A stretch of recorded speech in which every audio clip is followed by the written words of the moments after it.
adikku melanggar hukum, aku yang menjadi saksi, paman penuntut umum, ayah yang mengadili, walau ibu gigih membela, yang salah diputus salah.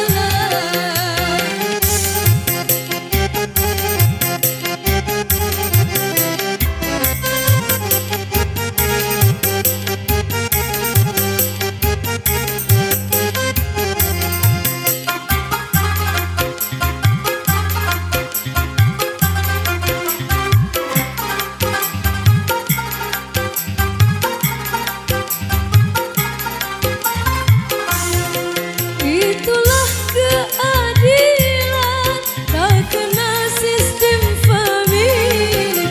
Itulah kebenaran yang harus dijunjung tinggi. Itulah ketertiban dalam pergaulan suci.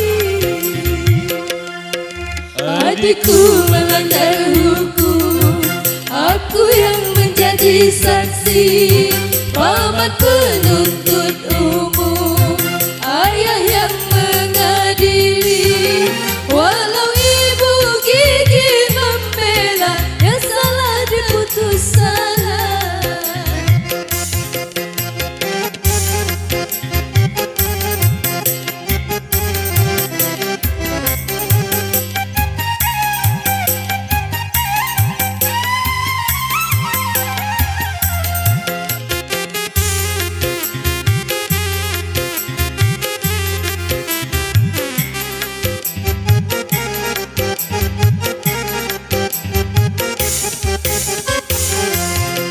Itulah keadilan, tak kena sistem famili.